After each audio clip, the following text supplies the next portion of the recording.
Now, it's time for a little R&R. Ball into the bucket, lays it up and in.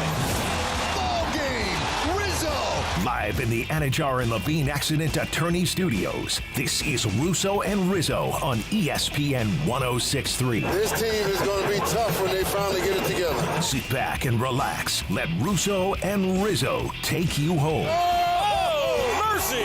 Light him up, Colin!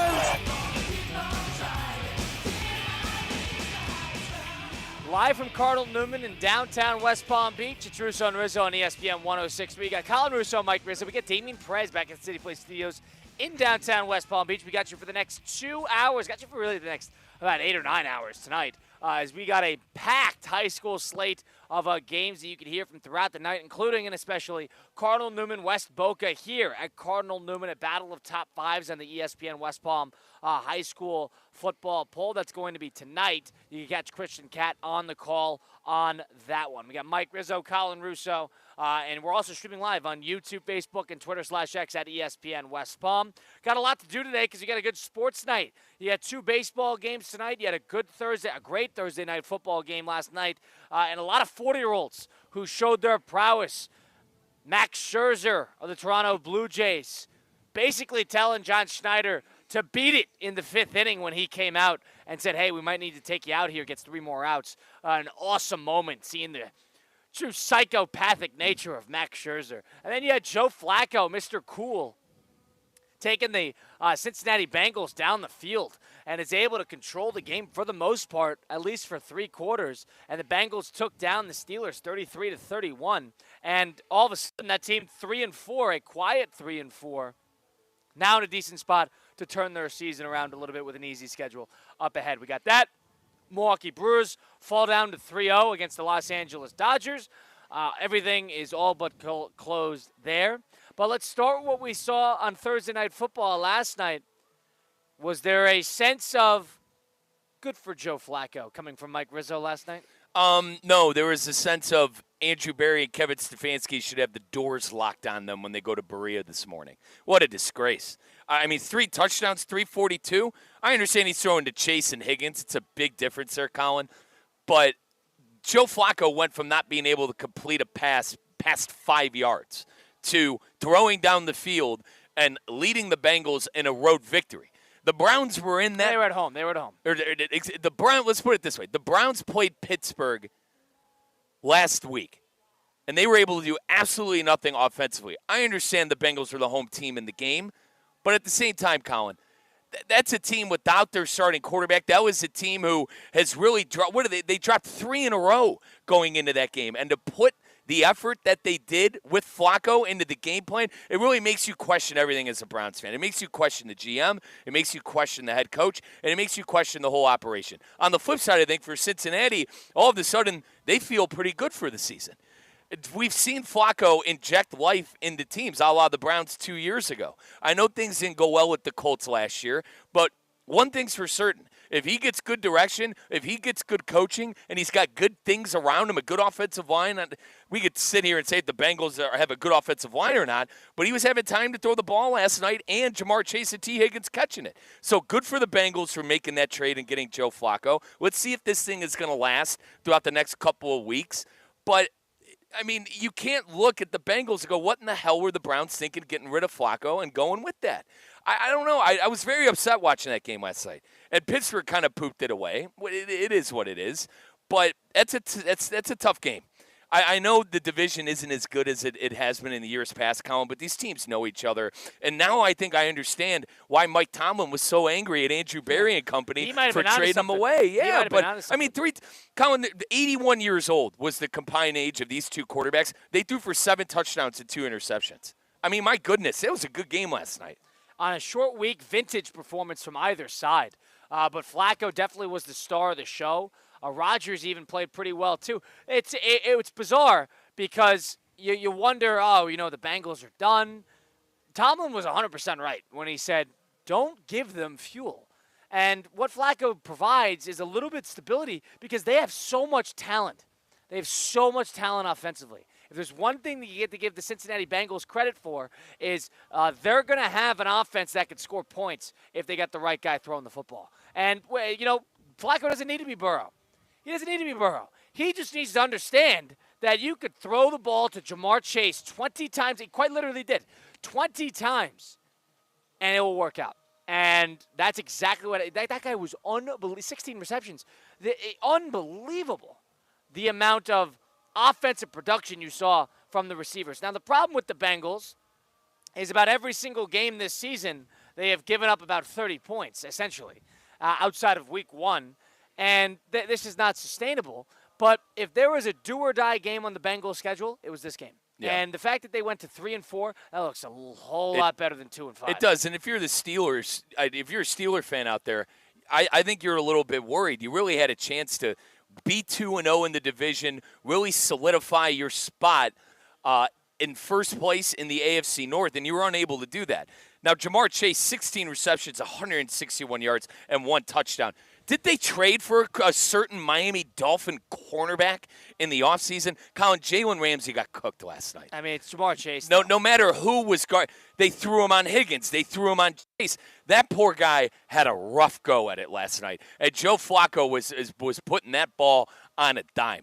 How night and day difference for Flacco. Night and day difference for Flacco from Cleveland to Cincinnati. That's coaching. And I know we talked about Zach Taylor. How every year it seems like he's on the hot seat. He was on the hot seat the year they went to the Super Bowl.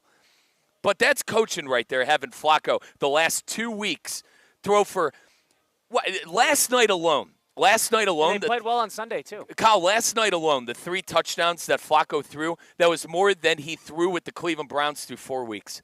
That is pathetic.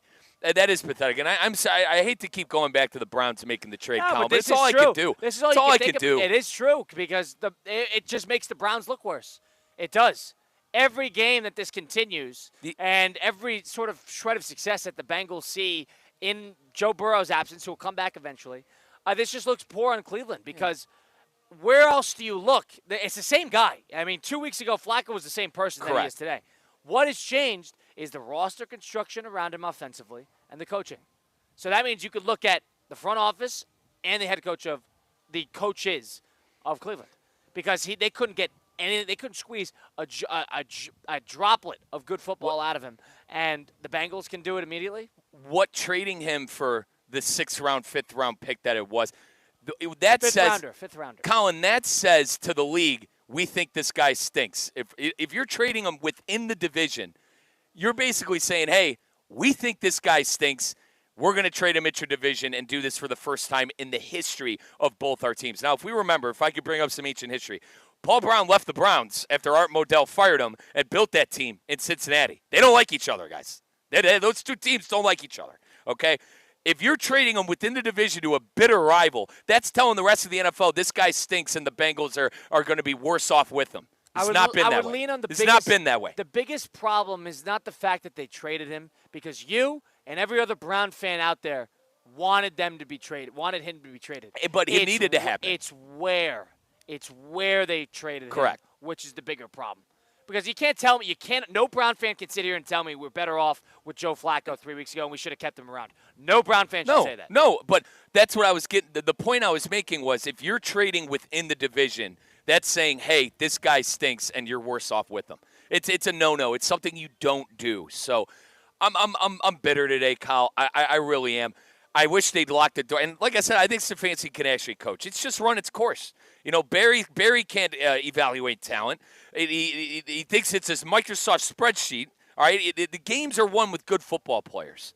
And they don't have good football players on the roster. I'm not surprised to see Joe Flacco have success at Cincinnati. And, Flacco will beat their butt later on in the season, too, and I think that'll be the nail in the coffin. It'll be the nail in the coffin. Now, the one thing I would say is no Brown fan can sit here and tell me we wanted Joe. Nobody wanted Joe. No, but it's the fact that the coaching staff couldn't get anything out of him.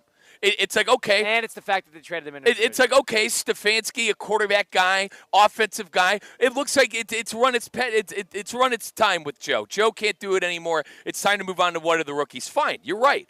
But the fact that he got traded within the division and then see him throwing for 5 touchdowns the last 2 weeks, it's like, wait a minute here. You're the issue. It's not this guy. It's you. I don't think anybody was questioning whether Cleveland has issues in the front office and in the coaching staff. But no, everyone. I disagree with that because everyone says how great of a coach Kevin Stefanski is, and I listen. mean, we're past that, but yes. But We're past that, no? I am. I think he's not a good coach for that job anymore. He needs to go somewhere else. He needs to move on somewhere else. It's not working in Cleveland. That was done after Watson stunk. Everyone should have been fired after Watson stunk, but the owner feels bad because he was the one who made the Watson deal, but he won't say anything publicly. That's me speculating. You can't sit here and tell me Haslam wasn't the one who did the Watson deal. So he feels bad for the GM and the coach for putting him in that position. But Jimmy, listen, he's a good guy too. It's time to move on. It's time to move on from these people. You're 1-5. Would that not be the most Browns thing ever, to trade a player to another team, keep their playoff hopes alive, and that 40-year-old player who owes absolutely nothing to that franchise to be a big catalyst and the reason that everybody gets fired? Because he will be. That if and when they get fired, the fact that Joe Flacco has seen success elsewhere and the fact that the Browns clearly allowed that to happen and honestly aided that to happen, that will reflect poorly if and when they move on from that brass. You agree with me, though. It's time. It's time. With where the state of the franchise is at, it is time to completely get rid of everybody. They need to get rid of the GM. And listen, I need that Paul DePodesta out as well. He's the worst one of all of them, that guy. He's had Jimmy's ear for way too long. Get that guy the hell out of Berea. They need to get everybody out of there. But and then you look at the Bengals. I mean, the Bengals got the Jets and the Bears, and then they got a bye. They have and then the Steelers again. They have winnable games on the schedule. They do. And 3-4, you're not dead. You're a game away from 500. This is a team that all of a sudden, I think if there's a set of a record that you want to avoid, that 2-5 versus 3-4 massive is a massive game difference. You know, it's not the same like, you're 4-3 versus like 3-4. That's pretty negligible. But if you are 2-5 versus 3-4, you have a lot of issues. Mm-hmm. And we probably should have. We were thinking about that game. Probably should have been on it because of the desperation. That was a desperate Bengal team, and it was a Bengal team that was rolling. You got to give Joe Flacco and at least that, and I'm not a Zach Taylor guy, you got to give him a little credit as well. It's simple. If you play for the Bengals and you're somehow throwing the football, and instead of Joe Burrow, you got two things: throw the ball to receiver number 1, who's making $40 million a year, or throw the ball to receiver number 2, who's making $35 million a year. You do those two things, you run the ball with a little bit of success, and hopefully your defense doesn't give up 40, and that's going to be the Bengals for the foreseeable future. Their defense is always going to stink, but their offense is going to be really dangerous, and that's exactly what you saw. Can they outlast the Pittsburgh Steelers? If you play the schedule game, because that's – I know you're kind of still high on Baltimore, and a lot of people are, and it's because of what's on the schedule and how bad the division is. Baltimore's licking their chops after seeing the Steelers lose that game. But I think I could say the same thing. Like, for Cincinnati, I personally think you got to outbeat Pittsburgh. I think 1-5 is too much in this league. It's way too much. You're not leaving yourself with a lot of leadway. Now it's a one game. How many wins do you think the winner of the AFC North is? I think it's 10. I think it's 10 on the dot. I would say 10. I think it's 10. I think it's 10 on the dot. It's going to be a bunch of 9-8 and 10-17. And one thing we've seen from Pittsburgh, we talk about how bad Cincinnati's defense. They're giving up 30 points a game outside of Week 1. I agree, but I mean Pittsburgh's got a real defensive issue as well, and so do the Ravens. And both teams, surprisingly enough, they have not been able to run the ball at all this year. Both teams ran the ball pretty well. What does that tell you? Both those defenses are dealing with some issues right now. So I think it's how well they do with their out-of-conference schedules and then focus on that division. That's why I keep bringing up the Pittsburgh factor. They had a chance to really take that 2-0 lead in the division, and they did not do it. You're worried about Pittsburgh? I mean, if I'm Cincinnati, I am. More than Baltimore. Oh, if you are Pittsburgh, are you worried about Pittsburgh? Absolutely. How can't you be? And I kind of got to eat a crow for this because I thought Pittsburgh could win a playoff game this year. Yesterday's show, you go back and listen on the South Florida app, we talked specifically about how there are about 6 to 7 teams in the AFC right now. And if you throw the Bengals in there, it's 8, that are better than Pittsburgh. And Pittsburgh could make the playoffs by winning the division. That's the only way. I think we agree on one thing. There's going to be one team, for the first time in a very long time, there's only going to be one team in the playoffs from the AFC North this year, and it's going to be that division winner. So I would be very worried if I'm a Steeler fan today. 9-8, 10-7 looks to be the winner of that division. If I had to make a prediction today, in the start of Week 7, I would say that the winner of that division is probably going to have 9 or 10 wins. But what about the Browns? They could get to 10 wins, right, Colin? You're looking at from a perspective of the Ravens got to go 9-2, and you got to think about the Bengals. They probably got to go. They got to win 7 games, go 7-3, and then if you're Pittsburgh, you're in a good spot. You are no longer in a great spot. You are now in everybody's hunting you down, and they know that you're not that great. Of the division leaders, I'd make the argument today that Pittsburgh's probably the worst of the bunch. Probably. Yeah. And that makes that division very takeable. I just think it's Baltimore because of the record, but No, I'm talking about of the division leaders. Of the division leaders. Oh, agreed. They're probably the worst team. Yeah. And you could go around like New England and Buffalo are better than Pittsburgh. Indianapolis is better than Pittsburgh. Probably 2. I don't think it's close, Kyle. Chargers, yeah. I don't think it's not. Denver. No need to go through it. I don't think it's close. I really don't. It's not close. They are the worst team that is in the league in the division, and that's why I think I got to go back and look. Maybe I could do this during the break. I think for the last at least 5-6 years, there's been multiple AFC teams represented within the playoffs. I feel like the Steelers and the Bengals traded off a couple of years. It's been the Ravens division for years now. But really, I'd have to look back and see the last time there was one AFC North team within the playoffs, and even the year with Cleveland 2 years ago. So this has been one of the better divisions in football. I'm not used to this. I'm used to the Browns stinking, but I'm not used to kind of the Ravens and the Steelers and the Bengals, all three of them, not being up to par with the rest of the good AFC teams. Winners and losers of Thursday Night Football. Big winners, the Cincinnati Bengals, who keep their season alive. Big winner individually, Joe Flacco, who, again, probably protects himself and protects the head coach, Zach Taylor's job. And then the other side of things, big losers, look no further than Pittsburgh, who, needed the game. They didn't need – they needed to split against Cincinnati regardless. I wouldn't say it was the most imperative thing in the world for them to win. You would have liked to see it if you wanted to see something different from Pittsburgh. But the big loser of that game is Cleveland.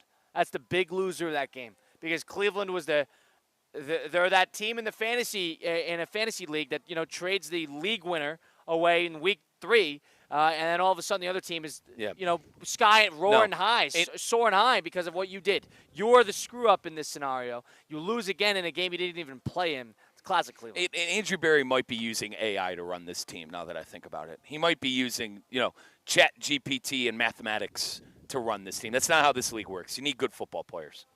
Well, Joe Flacco is a good football player. Yeah, and they let go of him. That, like I said, he's using AI and he's a mathematician, Colin. Here's the thing. He's not a general manager. He's a mathematician. Here's the thing. What is that 5th round pick? Will you even Joe have that? Flacco does nothing for anybody on Cleveland. He does nothing for anybody.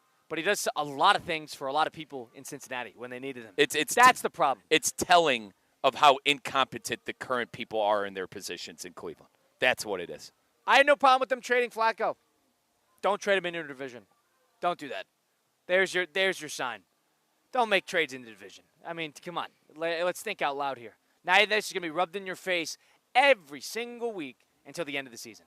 Mike Rizzo, Colin Russo. The ESPN South Florida app is available. Listen to Russo and Rizzo live from anywhere on your phone. Download it for free today on the App Store. You got Theoretic Speaking, which is here 2 to 4 weekdays on the app. You also have our extended high school coverage, which will be tonight up and through 11 p.m. We got Cardinal Newman West Boca. A lot of big games being played from throughout Palm Beach County and the Treasure Coast. We got the coverage right here on ESPN Top 63, ESPN West Palm. And we're going to be streaming the game tonight on these very airwaves in ESPN Top 63 on YouTube, Facebook, and Twitter/X, so stay tuned for that. That's Mike Rizzo, Colin Russo. A couple baseball storylines to continue as we look ahead into the weekend slate of games. Lot to do, lot to talk about, a lot of fun to be had. It's Russo and Rizzo on ESPN 106.3.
Let's get back to the Anajar and Levine Accident Attorney Studios. This is Russo and Rizzo on ESPN 106.3. Colin Russo, Mike Rizzo, Damian Perez. We were live at Cardinal Newman for Cardinal Newman West Boca tonight. We're streaming live on YouTube, Facebook, and Twitter/X at ESPN West Palm. 888-760-3776. If you're the Cincinnati Bengals, are your playoff hopes still alive? Let us know. 888-760-3776. Post Joe Flacco, big Thursday night resurgence game.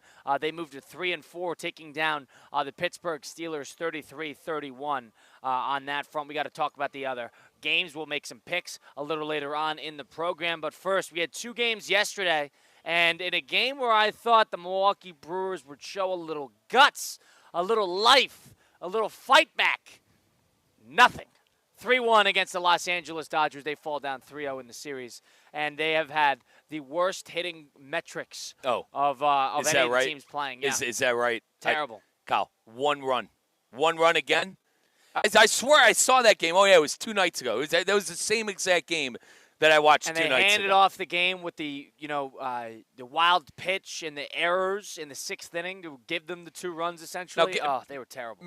Mizorowski was pretty great. Yeah, he was great. Yeah, he was pretty good in the game. You got to give him credit there. And he's been good in the postseason. And once again, Aaron Ashby comes in, gets 1 out. And what, Pat Murphy saw enough? I mean, they do that. They do that perfect. They did that last time. Have the kids start the game. That's my 2 cents. But I understand. Listen, if that's what they've done all year, fine. Doesn't mean I gotta like it. But 3-1, a carbon copy of what's been going on. They can't hit. They can't get any hits. What were your metrics that you had? What are the hitting metrics like for the Brewers? OPS plus, which is against the average. They're like -5. I can't watch it anymore. I can't wait for this series to be over, honest to God. Now, I really enjoyed Toronto. I really enjoyed Toronto coming back into that. But as far as the Brewers, come back next year. Come back next year and win the division again and try again in the playoffs because I felt bad after Christian Yelich. I mean, can we see a little something out of you? Colin, after listening back to the show, I kind of felt bad. It sounded like I headed it out for the Brewers. I don't. I just don't want to see the Dodgers win again. And that's what this is. That's all this is. The Dodgers winning again and probably going to win that godforsaken World Series about 5 or 6 games. Now, who gives the better shot to the Dodgers in the AL right now? Who gives the better shot to the Dodgers? This is the game tonight. Game 5 between the Blue Jays and the Mariners, where each series tied 2 apiece. They've each won 2 games in the opposing ballpark. This is a game I have no idea where to go. I have no idea. Bryce Miller on the mound and Kevin Gausman. Gausman for the Blue Jays and Miller for the Mariners, who pitched well earlier in the series. But this is a game I have no idea what direction to go. I mean, Toronto, they basically traded off going home run derby. Both of these teams. What was that? Game 1 was close for a little bit. And then the last couple of games, it's just, Seattle teeing off in game 2. And then the last, 3 and 4, it's just been Toronto getting back on track with those bats. That's why I'm surprised the Brewers didn't have one of those nights, right? I mean, the Brewers had a lot of runs come across the plate in that regular season. You think the metrics of baseball would allow them to maybe win a game and get back into the series, but you did not see that. I'm happy we're seeing it within the AL. Yeah, I mean, you got 2, and right there, and how about Max Scherzer? Starting on the mound, first time in a couple weeks, and John Schneider, the manager of the Toronto Blue Jays, comes out in the 5th inning, and in Mad Max fashion, he screaming at the manager, "Get off! Nope, let's go, and he turns around, and he goes, "All right, that's fine with me." It's like when the dog gets somewhere, get. It's bizarre, and then he went 3 more outs, and he put down 2 earned runs. A very good outing for Max Scherzer. He's awesome. Yeah.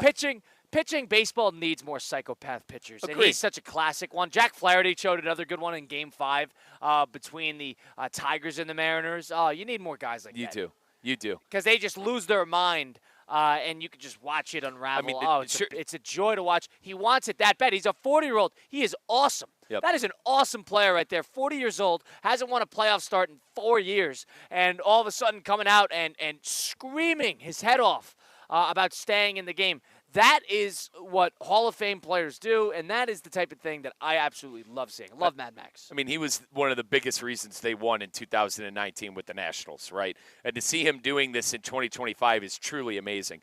To this day, my best fantasy baseball name was Scherzer's Blue Eye, and I won the league that year because that guy was just unhittable. And I believe it was when he was for the Tigers. Colin, one of the best within the last 20 years, I think it's him, Verlander, and Kershaw.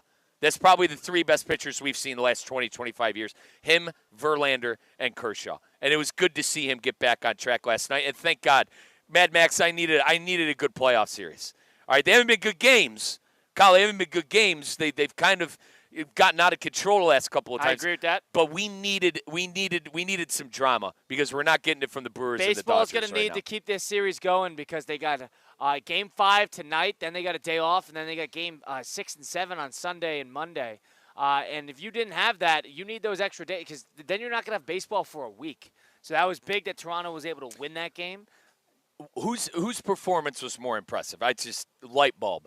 Joe Flacco at 40 or Max Scherzer on the bump last night in the playoff game. Flacco, Really? yes. Really? Flacco put together that might be the best quarterback performance this week throughout the NFL. Now it's a playoff spot versus a regular season spot, but in terms of actual individual performance, he put together a perfect game. He really did. Can I go with Max because of the playoff spot? Yeah, sure. It's because of the playoff game, right? I mean, listen. Did the Bengals need that game? We could agree. They lost 3 in a row going into that. They were dead. They lost that game. It was a great home victory, right? But Mad Max in the playoffs, I mean, circa 2019, dipping into the fountain of youth. Sign me up for that any day. Sign me up for that any day. Just the perfect type of psychopath that pitching needs. Really is. It's great. Scooble's a bit. He's nuts. Yeah, He's Scooble's nuts. Scooble's nuts. The good ones are always nuts. They're nuts. Pedro was nuts. Nuts. Clemens was nuts. We gotta have a little screw loose. That's what the greats have. And when the guy is cool, calm, collected, you know he's gonna get shelled. Oh my gosh, our guy George Kirby. That's exactly what happened to him. Is he nuts? No, he's a normal guy. Very normal guy. Yeah. And they're fortunate on Toronto's side because their two best pitchers probably was Castillo and Kirby, and they got shelled. Yeah. And on the other side of things, now they're going to have Bryce Miller tonight, and on top of that, they have Brian Wu, who hasn't pitched this playoffs yet, who was the best pitcher for the Mariners throughout the regular season, is available on emergency out of the pen. This is going to be a must-win game. Must win. Are we to the point where you bring in anybody You who bring is in it? Woo. You bring You bring in Woo. Okay. You bring in Woo. You don't You're bring not in at anybody the, else. Okay, you're not at the But point where you're throwing the kitchen not game sink 5. at things yet. Not I game agree. 5, but I agree. you need to win this game. This is a more important game for Seattle than it is for Toronto. Toronto did exactly what they were supposed to do: get the game back to Toronto. Who do you favor tonight? I know you I said think the no Mariners are idea, going to win. Really? I have a hard time in seeing 3 in a row losing in their building. That would be tough. Their first ALCS in 26 years, 24 years, excuse me. 24 years, and they're not going to win a single game. I have a hard time seeing that. I think Toronto figured something out. The bats woke up. You know, I'm going with Toronto because it looks like the bats woke up and they look. I mean, they're taking great at bats too. I mean, they're working the count.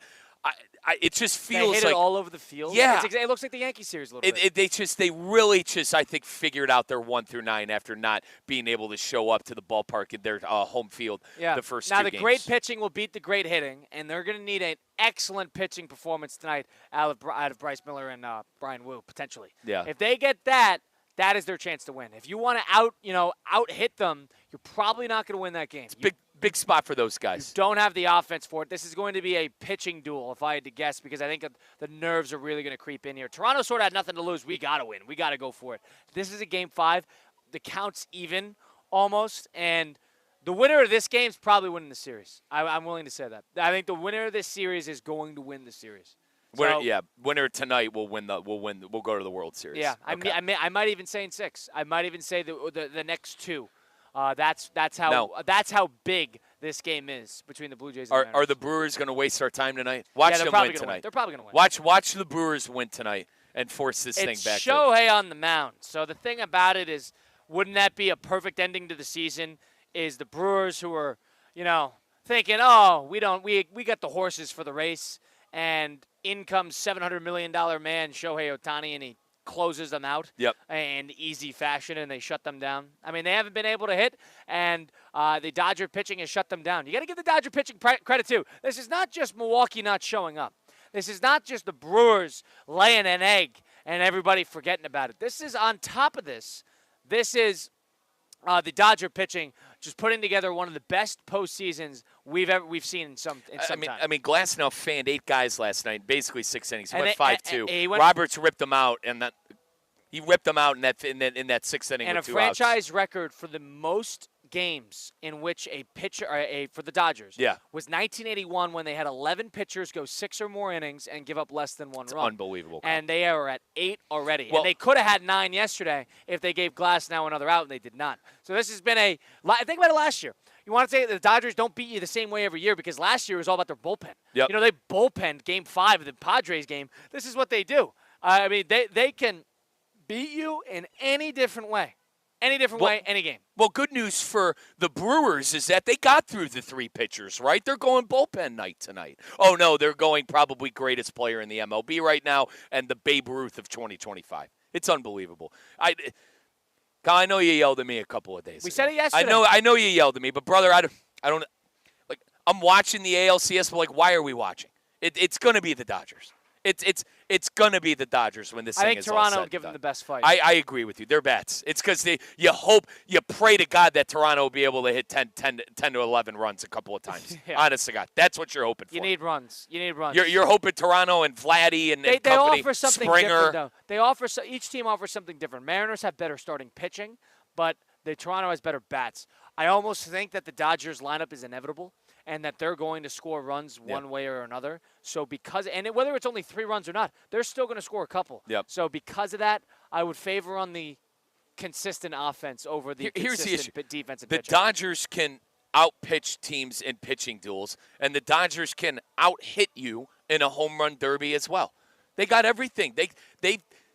They wasted no resources to make sure that they were good this year. And listen, you got to give them credit for they haven't even needed to do a sprint yet because they haven't needed the offense. Correct. And Kyle, nobody's been able to score. If I could rewind to the regular season for the Dodgers, Snell was hurt, Glasnow was hurt. There was a moment where everybody, all the starting pitching was hurt. And I remember at the time, it's like, oh my God, the Dodgers got another starting pitcher. Well, yeah, because they apparently looked into the witch's the ball. The cauldron. They looked into the cauldron and saw that everyone was going to be hurt, and they knew they needed 7 starting pitchers to be able to win 90 games. It's unbelievable the way they've done business in the transaction side of things for them. You got to tip your cap, but this also goes to the whole should it be capped? Should there be? And I know we did a lot of that yesterday. Don't want to beat a dead horse, but God, the Dodgers look good. And in true Brewer fashion, they probably will win tonight and then get smoked in Milwaukee for Game 5. In front of their home fans. Correct. The Dodgers haven't needed the offense all throughout this season yet. They've been shutting everybody down. It's been the story of their pitching. It wasn't the offense that has necessarily blown up and has impressed their offense is great in terms of timely hitting, but it's been the pitching and the defense. Yep. I mean, they were Tommy Edman with two runs. Who's Mr. Inevitable. Yeah. And then Kike Hernandez, who's inevitable, and they have a bunch of big game players. It is the biggest luxury to have in Major League Baseball is when you have big game players. Guerrero has now showed that he is a big game player. He's going to get a big contract, by the way. And the Dodgers, they signed 4 or 5 cheap guys on the back end who are, deploy them anywhere, and they're big game players. And then they got the 4 stars on the front end. Part of me thinks if you're going to choose the better of the both evils, I agree with you. I think I'm going to root. I'm still rooting for the Mariners because I want to see the Mariners do it. But I lean on the side that if there is a best shot amongst the 2 AL teams, it's probably going to be Toronto. Yeah, just they're hitting. I'll end it with that. They're hitting in the way that they've been able to put 10-plus runs throughout the playoffs. You hope that they could jump on a Yamamoto, a Glasnow, and/or Blake Snell. Make them beat you with their bats because we know this postseason they can beat you with their arms. That is going to be the last stand. Hold up against the, back against the wall moment. Hodor.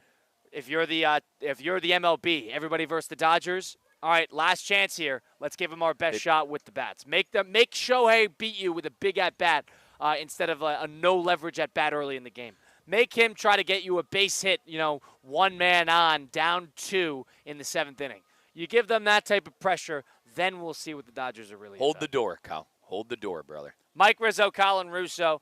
Damian Prez is sitting in it, the Anajar and Levine Accident Attorney Studios. You've been in a car accident, truck accident, suffered a slip and fall. My friends Mark Anajar and Glenn Levine at Anajar and Levine Accident Attorneys, they're here to fight for you. I know with Anajar and Levine, they got my back. They can get yours too as well. Don't settle for just any attorney. Demand the best. Demand Anajar and Levine today because that's the difference. All it takes is that one phone call to take back control of your life. Don't wait. Call for the free consultation now. Call 1-800-747-FREE. 1-800-747-3733. Take take back control now with Anajar and Levine. Colin Russo, Mike Rizzo, Damian Perez. We'll get into what to look ahead on in terms of the great slate of sports that we have this weekend. We got a lot more to do. It's Russo and Rizzo on ESPN 106.3.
Let's get back to the Anajar and Levine Accident Attorney Studios. This is Russo and Rizzo on ESPN 106.3. Colin Russo, Mike Rizzo, live from Cardinal Newman for Cardinal Newman West Boca tonight. We're streaming live on YouTube, Facebook, and Twitter/X on the ESPN South Florida app. We're also on all those social medias throughout the night for our ESPN West Palm High School game day. Cardinal Newman West Boca. That is going to be a 7 p.m. kick. We got you coverage up until then, up until 11 p.m. tonight. So we got a long one. Stay tuned right here on the app, on our ESPN Top 63 YouTube and Facebook and Twitter, where you'll have updates from throughout the high school sports scene all throughout the night. We got some good college football throughout this weekend. A couple games we'll pick once we blitz the book later on in the program. But in terms of teams with a little bit of a lot to gain, a lot to lose this week, you got a lot of good SEC matchups, and you got Ole Miss Georgia, the top 10 matchup that is really taken apart as the big game that everybody's got their eye on. And I think Ole Miss, with that kind of brush with death, let's call it, against Washington State. Classic look-ahead week. Correct. So I actually think they are going to be ready to play. I still think Georgia is a great team, or rather a good team. I think their defense kind of looked vulnerable at moments this year, especially against Tennessee. But I'm interested to see what Lane's offense is going to look like against Kirby's defense.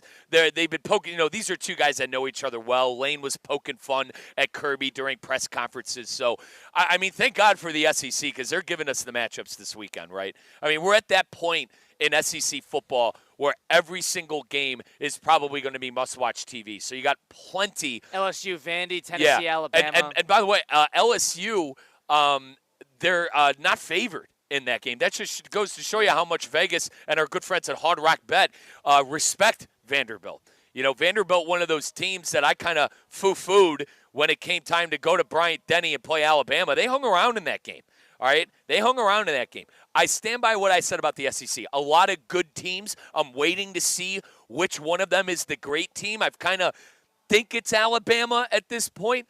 But to Colin's point, what he always says, SEC is the best conference this year and probably has been depth-wise for a long time. I think we're all kind of waiting around to see that great team. I think it's Alabama. I do. I think it's Alabama at this point with their veteran quarterback, with Kalen DeBoer. I think coaching a little desperate after losing that Florida State game. Now, Al, you want to know what Alabama fans are saying now? All they needed to do was lose that Florida State game to turn the season around. So I think as we get closer to the end of the season, we're really going to find out who the teams are in the SEC, and there's going to be a lot of good two-loss teams. Haven't been able to get that much of a read on Ole Miss because Ole Miss has had games where they really, really impress you and games where they don't. That LSU game, they impressed you, but again, Arkansas, a game where they gave up about 40 points to an Arkansas team that was pre-firing, where they shouldn't have been a game. And then last week against Washington State, the thing about them is they had a midseason quarterback change with Trinidad Chambliss, who has now come in and taken over the quarterback reins. So it's been a hard read for them. You're kind of waiting for them to break through because they've always been that teetering, the A- B+ class of the SEC. They haven't necessarily had that breakthrough moment. I think Lane Kiffin's looking for that, and I think that's going to be an opportunity to do so. Now, on the other side, this is one of the final really, really tough games for Georgia on the schedule. They have an easier schedule the rest of the way, and they already have a loss in conference. So this is probably more important, more implicating for Georgia than it is for Ole Miss. That's probably why I'd lean Georgia in this game. I'd agree with that, but I think this is a big game for Ole Miss as well in the sense of if Lane leads Ole Miss to a college football playoff appearance, I mean, they're not going to. He can lose this game and still make the postseason. But if you win this game, that puts you in great position. I mean, you beat Georgia.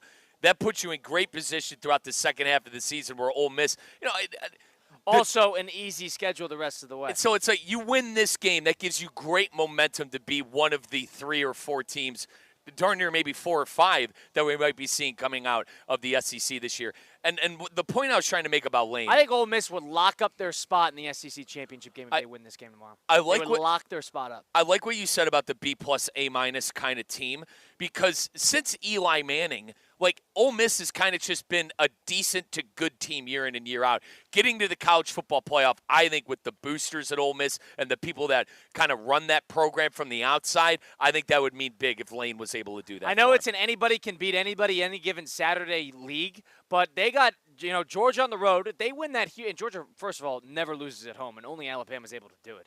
But if Ole Miss is somehow able to win, they would be 7-0, and the rest of the schedule would be immediately going to Oklahoma to play them, who you don't know how healthy the quarterback is. Outside of that, you got South Carolina at home, the Citadel at home, Florida at home, and then at Mississippi State. And you could bet that they are not going to drop that game to Florida for the second straight year. So that is an easy schedule the rest of the way comparatively to other SEC schools. Playing South Carolina, Florida, and Mississippi State as your 3 final in-conference games is probably as good as it gets outside of Arkansas if you're looking at an SEC school. And if they somehow walk away from this 7-0, they have one of those games to drop. Yep. They could drop one of those games and still make the SEC championship game because they'd have head-to-head over Georgia and Alabama.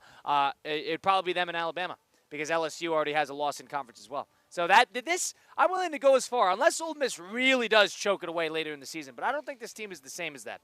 If they're able to win tomorrow, you could pencil them in for the SEC championship game. Yep, and you mentioned LSU too. They're at Vanderbilt, home against A&M, at Alabama, and they end the season at Oklahoma. So they have a really tough go to. I think LSU. So did, yeah. I think they're one of those teams that could be flirting with 2 to 3 losses, how majority of the SEC is going to be. Now, the good news for Bama, they lost the game, but they're 3-0 in that conference, and that staple win at Georgia and at Mizzou. I know Mizzou didn't necessarily beat anybody yet, but Cal at Missouri, still very impressive. So I think this is the time of the year within the SEC where you really find out. Everyone's kind of all the good teams in the SEC are 2-1. They're flirting with being in first place. This is where you really start to find out. And you got that great matchup with Ole Miss and Georgia. You got another great matchup with LSU and Vanderbilt. And remember I said this. Look out for South Carolina hosting Oklahoma.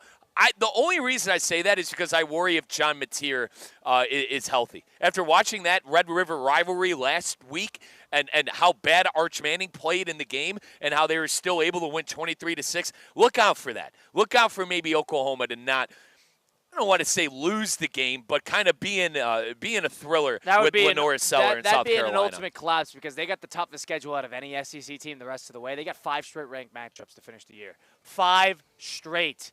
And 3 of them on the road. That is an impossible spot if you're Oklahoma, who already dropped an in-conference game in a game that they probably shouldn't have. I know it's a rivalry game. Anything can happen in that spot against Texas last week. But that is Oklahoma. If I had to make a prediction today, Oklahoma's on that outside looking in. They don't have they can impress you all they want. It's just schedule-wise, they're too far behind the 8 ball to really salvage something here comparatively to some of their counterparts.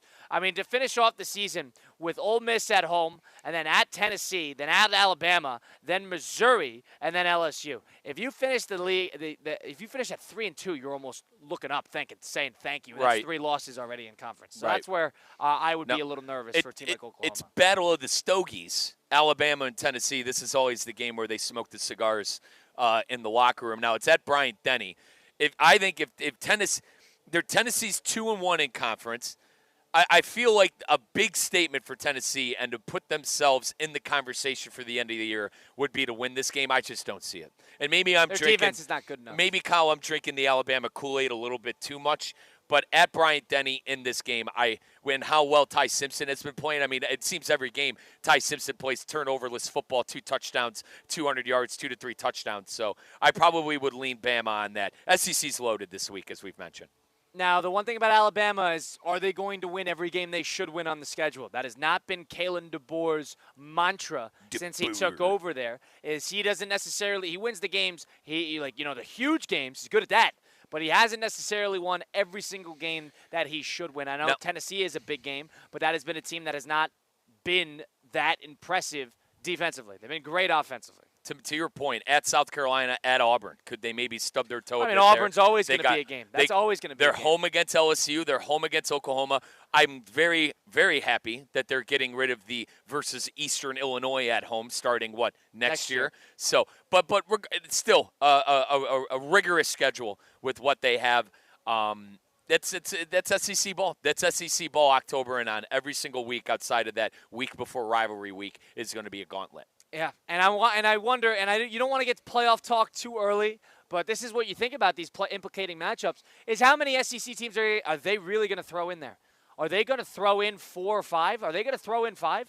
Is that fair for the other teams for them to throw in 5? Well, it depends who you like out of the Big Ten and what the ACC looks like. Are they going to give the benefit of the doubt to a Virginia team who might have 1 or 2 losses at the end of the year within the ACC? Are they going to give the benefit of the doubt to maybe a couple of 2-loss Big Ten teams? I'm speculating at this point if Oregon is going to lose another. I would guess no. But my issue is that Oregon's not going to lose another game because look at their schedule. They're not going to lose another game with what's on that if they are one of the elite teams that people think that they are. So my best guess. Oregon's getting in. Indiana's probably getting in. Ohio State's getting in. Those are the 3. You really, I mean, maybe USC if they beat Notre Dame this weekend and they're able to win the rest out on their schedule. But I would say 3 Big Ten teams. I think you hit the nail on the head with Ohio State, Indiana, and Oregon with what they have left on their schedule. And then on top of the automatic qualifiers, and if they go more than 1 in the ACC, I mean, I guess they could. Virginia. Yeah, I guess. Probably not. All eyes were on FSU in that department. That's probably not going to happen. And then the Big 12, on the other hand, is probably going to be a 1-conference bid. And that's going to be a 1-bid conference. I like the eye test, right? I feel like the Big 12, the College Football Playoff Committee isn't going to give the benefit of the doubt to the Big 12. So I agree Texas with Tech, and then maybe hey, the Holy War is this weekend too. BYU. I was going to say Utah. And Utah, and BYU hasn't lost yet. So that's another team that if they put together enough of a resume, maybe they could squeak in. But this is going to be another playoff committee year where all eyes are going to be on whether you call it SEC bias, quote unquote, or not. That is going to be the story of this year's college football playoff committee announcement, which is obviously 5-6 weeks away. But this is the types of games you have to be thinking about. Another game with a lot of playoff implications, Notre Dame. Yeah. Notre Dame's taking on USC tonight, who's 5-1, a quiet 5-1, and a ranked matchup in Notre Dame. This is a game that Notre Dame usually plays very well in. But Notre Dame can't drop another game the rest of the way either. That's why I said maybe USC if they beat Notre Dame. USC if they beat Notre Dame and take care of the rest of their Big Ten schedule. It's a high ask. It is. They can never beat them. But Notre Dame doesn't have a defense this year, and USC really the offense looked good against Michigan, right? Michigan, say what you want about the Wolverines, they got a good defense usually. All right, and the 31 points they gave up to USC in that offense. So if Lincoln Riley, I think USC's underrated. I think USC wins in a shootout. If Notre Dame shows up and plays defense, USC's not going to have a chance. Because I think with the way Notre Dame plays, they're going to run the ball with Love and company, and that's probably how they're going to win. But listen, Purdue put up 30 points on Notre Dame in touchdown Jesus. I think USC could maybe win this game. I think they can maybe win this game. I probably would lean plus 9.5 for USC. My God, plus 9.5 at home? You would need. On the road, plus 9.5? Notre Dame's playing for their season. That's the one thing I would say. That's a desperate game and a game that Notre Dame usually plays well in. So I agree with you. There is nothing I'd love to see more than USC, close the door on Notre Dame for once and for all before we even get to November. That would be glorious as a Notre Dame hater. But for a team that's playing for their season with a good coach and actually a pretty good team that was young last year and is looking to continue to get better, I mean, they're going to be more and more dangerous, and the schedule's getting easier and easier as it continues on. They win out, they're probably getting in. So that's why I'm hoping that they lose one more the rest of the way. 13th on the AP poll, Notre Dame. I agree with Colin. If they win this game and that first college football playoff committee top 25 comes out, they will be in on that. Now, we haven't talked about the biggest game of the weekend, Colin, and that is Ohio State at Wisconsin. It's not the biggest game of the weekend. All my buddies are in Wisconsin, actually, and they're saying that it's a fantastic weather. The weather's great. Nobody has any confidence in the team. We should be there. But apparently it's a great time. Apparently everybody's enjoying Madison right now. We should be there. Huh. We really dropped the ball there. We should definitely be there. 47-10, Ohio State over Wisconsin. I took the Buckeyes on the line. They're 5-1 against the spread this year. Did you see Ryan Day trying to talk up Wisconsin in the press conference? God awful was Day. He's like, hey, they play really hard. They play hard. No, they don't. They play hard. No, they don't. Hey, they have some no, they don't. It's a historic. They have no talent. They don't play hard, and they are terribly coached. I don't know what you could possibly say. And you can't say it's a great home field. It's a historic home field advantage. You want to talk about the David Gilreath game with J.J. Watt when they knocked off number 1 Ohio State back in 2010? Be my guest. That was 15 years ago. That's it. And that's the game that haunts me still to this day. The David Gilreath, kickoff return touchdown game. Haunts me to this day. I'm going to be honest with you. I don't know if that game's going to make a screen. I do not have an interest in the Ohio State-Wisconsin game. You're not going to watch the second at 3:30? I'll watch the first drive, and then I'm going to turn it off once it's 7-0 Ohio State. And then they're going to go for 2, and it's going to be 8-0. I'm like, this is over. We're not going. Ryan Day's not going to go for it. Ryan Day's not just to punch him in the face. Ryan Day's just not to punch, a little jab to the face. No. We'll go for 2 first drive. It's going to be 8-0. And then they're going to get a pick 6 on the first drive. Or when Wisconsin requests the ball, and then they're going to fumble on the kickoff return, and then you're going to be like, oh, well, it's going to be one of those games. And you're going to see. You're going to see. Because you're talking about how great Camp Randall is. It's a historic home field. I don't care what you say. You're going to see the kickoff, and they're going to do the wide shot, and you're going to see the amount of people there for a 2:30 kick, and you're going to scoff. Colin, it's a massive game for Wisconsin. You're going to say, they're going to sell that out. You're going to scoff. Colin, they're going to sell that stadium out. The student section will be half full. Oh at kickoff, the student section will be half full. It'll eventually get there. It's a disgrace. It will be half full. That's a disgrace. You remember that when you see it tomorrow. I will. But in all honesty, let's take the football out of it. I wish we were there. I wish we were doing the weekend. Yeah, we probably screwed that up. I was thinking about that today. I probably should be at that game. I'm going to be honest. We both should be. My buddy Johnny, my best friend John, he works in Madison for our sister station. Cousin Scotty's coming in for the game. I mean, we really dropped the ball, man. Yeah. We really dropped Probably the ball. should have went to that game. Nonetheless, we'll do a little 5 and 5 as we enter into the 5 p.m. hour of Russo and Rizzo, presented by Group Creek Moving and Storage. We'll loop in a little Damian Perez into the conversation. We're live at Cardinal Newman for Cardinal Newman West Boca tonight. That's where Mike Rizzo, Colin Russo, Russo and Rizzo, ESPN 106.3.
Now, it's time for a little R&R. Collin to the bucket, lays it up and in.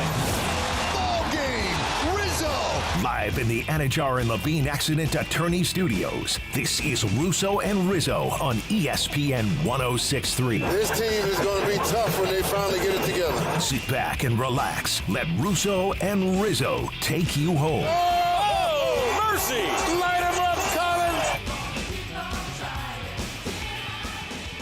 Second hour of Russo and Rizzo on ESPN 1063. Colin Russo, Mike Rizzo, Damian Perez. Got Cardinal Newman West Boca tonight. We're live on site. We're streaming live on YouTube, Facebook, and Twitter/X and the ESPN South Florida app. Go download today on the App Store. We screwed up by not going to Madison. Don't even get me started. We should be in Madison for Wisconsin, folks, Ohio State. I finally came to that conclusion. So, folks, for those of you that have no idea what we're talking about, Ohio State, where I went to school, plays Wisconsin, where Colin went to school. I brought it up 6 months ago.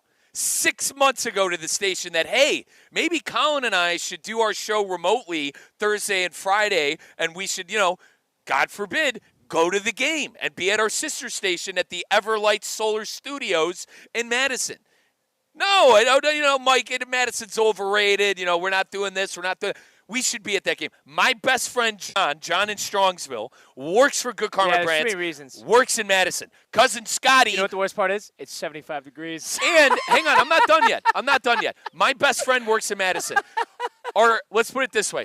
His older cousin and basically an older cousin of mine, Scotty, is going to the game and meeting John there. All of Colin's friends flew in for the game and are going to the game. And not to mention, our damn company it went ground up from Madison, Wisconsin. Craig Carmison and Steve Pollicino started the company in Madison. It's the Philadelphia of Good Karma And I'm the Brands. biggest Ohio State fan there is, and I'm not at the game.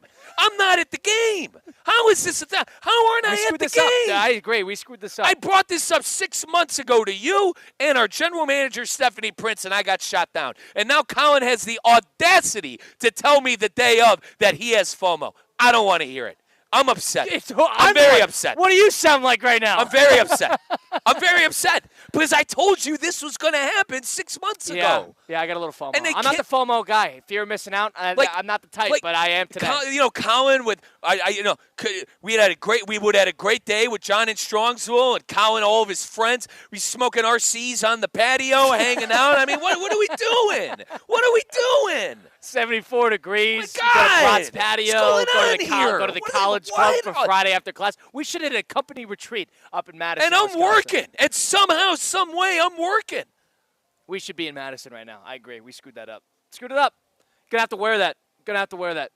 Yeah, I think the game's going to stink, too. You know the best part is you don't even have to go to the game. You can just go and enjoy the city. I would love to go to Camp Brando. Historic, great place to watch a college football game. You'd be disgusted by the first quarter. Dude, Camp Brando is a legendary I told you this spot story to watch a before. football game. I You're went to dead watch wrong Wisconsin Northwestern with my parents in the first game they all went to, and it was 24 to 7 in the second quarter, Northwestern winning. And it was both my parents there thinking, boy, this is the school you went to? Yeah. This is the school I ultimately decided as somebody who wanted to go to a quote big sports school. I know they stink at football now, but man, I'm telling you what. When I was in middle school, early on in high school, man, we feared it. Prideful program. We feared That's going to they're that like a little stadium. bit. They're a little bit like a juiced up Iowa. Yeah, they were a juiced up Iowa. That was a nightmare going to that stadium. And 2 years ago, when you were still in school, I mean, I hope you were at the game when Kyle McCord and the Buckeyes. That was a game for a half. Yeah. I don't know if you were at that game. That was a sophomore year. It's usually a game versus Wisconsin. So, like, I don't know. It was a night game, too, I believe, It was. Right? It was a night game. It was a fun game to watch, too. But, like, Colin, the fact that Kyle goes, Riz, Mike, we should be – I'm very upset. I'm very upset with you. I'm very upset with you right now. And so you're saying I'm the – hold on. You're the reason we're not there because you didn't – because I brought it up. And, listen – and I don't want to get in hot water here, but Stephanie nonetheless. I think we're well past that point. Stephanie nonetheless shut it down. She shut it down. It wasn't her. She didn't want us doing it. And I understand it's football season. We're not supposed to travel. But I think something could have been figured out. I think should've some figured that out. I think some could have been figured out, and you didn't push. You didn't push for it. I was pushing for it, and you didn't push for it. 100%. I did not push. I was pushing for it, and you didn't push for it. The So thing is, whatever. I thought I'd be okay because I was in Madison, a month and a half ago, about 7 weeks ago for my Ironman. I thought that would give me I my could have fix. met all your Wisconsin buddies. I could have met all of our all fellow our big coworkers. fans. All our Yeah. big fans. All our fellow coworkers at ESPN Madison. Who's your guy? Who's the GM there? It's your guy. The Ben GM. Wittes? Yeah, Oh, we great could have guy. met Benny. I mean, what are we doing? What are we doing? I love the Madison guys. Could have They're met great. Benny. Could have took We should Benny be. out. We should be at Madison. I could have took Benny out I'm for a telling beer. you, What are we telling you, doing? I'm telling you, Madison is the best, and it really is. It's the best college town in the country, bar none. Bar none. Now you it's have to the take best. my word. Now you have to take my word for it because you'll never go there. Now you have to take my word. Now it's the best college Yeah, town take ever. my word Okay. for it. Take my word for it because we're never gonna go. But that is an all-time great college town. It really is. Disgraceful. It really is. It's that good, and I think everybody would have a great time. It really would. You know, it's a beer drinking state, but they got good food. Everybody, they're welcoming to the opposing fan. There's no animosity, especially for a team that stinks this much. The Ohio State fans probably having a ball because there's no expectation amongst the Wisconsin fans. They're not even showing up for the game. They don't care, and that's why it's probably good for Ohio State. I think to you're come dead. into town. And listen, you know more than me. Obviously, you're dead wrong. There are going to be a lot of people at that Ohio State game, dude. Well, I'm There'll be a going lot to of watch people there. just so I can watch that Send me opening a picture. kickoff. Send me the You'll watch picture. the game too. That opening kickoff, the wide shot cam, you'll see. I got Inter Miami, brother. What so time's the game? It's a Nashville start, so it's a 5:30 coverage. I'll be in the car driving, so I'll be in the car driving by then. What time's the game? 2:30. 3:30. Oh, it's 3:30. I thought it was 2:30. 3:30. Okay, Yeah, okay, never mind. You're gonna have to, like I said, you're gonna have to send me the picture. Of I'll the let you know. stadium. I think it's gonna be full. I'll let you know how it goes. It's going to be half full, but nonetheless, we got to move on here. We'll do a little 5-5 in a couple of moments. First, Wisconsin and Ohio State. Do you want to wager anything on that line? I took the Buckeyes at 25.5, so I'm going for them The to thing is, cover. I don't like. First of all, going that for them line to that cover. line should be 31.5. I'm going for them to cover. That line should be 31. How about this? I think Jules throws for 3 touchdowns.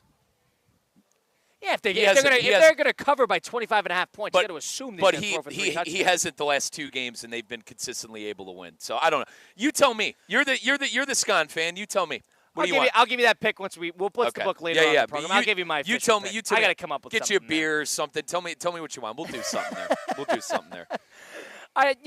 Get you a rack of natty. What were you telling me? You buy 30 and get 15 free in Madison? So you should look up the drunkest counties in the United States, and it's a colored map, and it's only Wisconsin. It's only Wisconsin. It's like black, and then everywhere else is white, on the colors, God. and it goes like red, maroon, to black. I hope Wisconsin is essentially black. I hope they're getting Ubers, man. I hope they're not I'm pretty driving. sure a I hope they're not DUI is a driving. misdemeanor in Stop. Wisconsin. All right. I'm not. pretty sure. I'm not even kidding there. I'm pretty sure. That's how crazy it is. It's nuts. It's nuts. But Colin was head of his social at the fraternity. Yeah, I mean, Yeah, you were the head social guy Yeah, I in your was around. fraternity at Pike. I was around. At Pike. I was around. Was it Pike? I'm getting that right? Yeah, you're getting okay, it yeah. right. You're getting it All right. right. So Colin would get the Bunderdo of 30 beers and he'd get 15 free. So you order a case. The Wisconsin, the thing is, it's so beer drinking. Oh, you get one case of beer, and if you get a case of beer, they give you a free 15 on top of it for no charge. That's what their deal was throughout football season in Madison at the liquor stores. That's how bizarre it is. So when you order a lot of them or a little of them, you just get all that much extra. It's great. So all your friends are in Madison. My best friend and our cousin is in Madison. What's he doing for the game? Have you told him that? Is he going to the game? Let me finish. I was on you 6 months ago to be in Madison. All right? You went to Madison. I went to Ohio State, and somehow, some way, we're not there in South Florida. Do I got that right? You got that right. Okay. All right. I think What's I'm your good. What's he doing? I think I'm What's good. your buddy doing for the game? Is he going? I don't know. I got to hit him up. Let's put it this way. I told him about a month and a half ago. I told John a month and a half ago that we weren't going, and You should have fought harder. he couldn't believe it. You should have fought harder. He couldn't believe it. You should have fought harder. You didn't want to go, mate. I was okay You didn't with want to going. go.